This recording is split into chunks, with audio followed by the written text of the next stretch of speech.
Dieu est un Dieu de dessein. Il agit toujours en relation avec ce dessein. Il avance malgré ce qui se passe dans son dessein.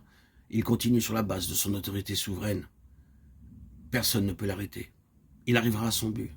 C'est la raison pour laquelle il nous a donné le livre de l'Apocalypse. Avant de parvenir au but, il nous a montré ce qui se passerait. Son dessein doit être réalisé.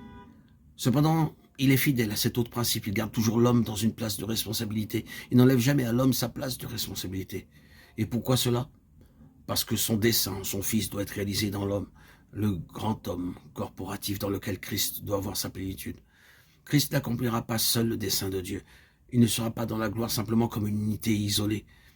Et c'est ainsi que nous pouvons lire Hébreux 3, 1 et 14. Frères saints, compagnons d'une vocation céleste, nous avons été rendus compagnons de Christ, si du moins nous tenons ferme. Paul dit de l'Église quelle est la plénitude de celui qui remplit tout en tous, Éphésiens 23. Il y a donc une responsabilité qui repose sur l'homme, mais aucun livre de la Bible ne souligne cette vérité avec plus de force que la lettre aux Hébreux. À cet égard, cette lettre est l'une des lettres les plus terribles de la Bible. Elle est d'un côté la plus glorieuse et de l'autre la plus terrible. Il est très important pour nous de reconnaître une autre chose, et c'est celle qui ressort dans cette lettre. Ce sera en vérité la chose qui gouvernera toutes nos méditations. Si Dieu lève un instrument en relation avec son dessein, soit des individus, soit un groupe d'hommes comme Israël ou comme les hommes que Dieu a levés dans la Bible, et que cet instrument ne réponde pas à la volonté de Dieu, Dieu laissera alors cet instrument et en trouvera un autre. Il en appellera d'autres à prendre sa place. Nous voyons le plus grand exemple de cela en Israël. Dieu avait choisi Israël pour être l'instrument par lequel il ferait paraître son fils. Israël avait été appelé et choisi par Dieu en relation avec son fils, et son dessein en son fils. Et qu'a fait Israël à l'égard du Fils de Dieu? Israël l'a refusé. Il a donc refusé le dessein de Dieu, de sorte que Dieu l'a mis de côté et a continué. Jésus a dit, le royaume de Dieu vous sera ôté, et il sera donné à une nation qui en produira les fruits. Matthieu 21, 43. C'est là la signification de la lettre aux Hébreux.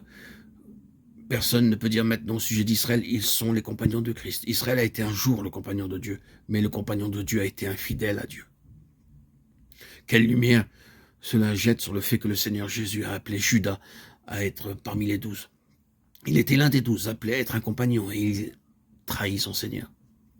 Israël avait été appelé à être le compagnon de Dieu et de Christ, et Israël a trahi le Fils de Dieu.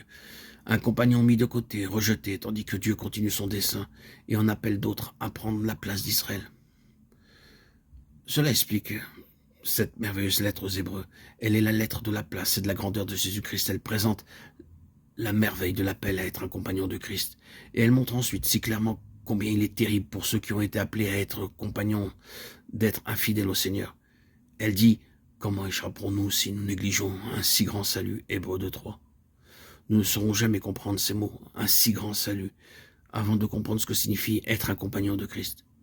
Y a-t-il quelque chose de plus grand que d'être un compagnon de Christ? Si nous pensons à ce qu'il est, à tout ce que Dieu a voulu en ce qui le concerne, et si nous pensons ensuite que vous et moi, nous sommes appelés à être les compagnons de ce Fils de Dieu, c'est là en vérité un si grand salut.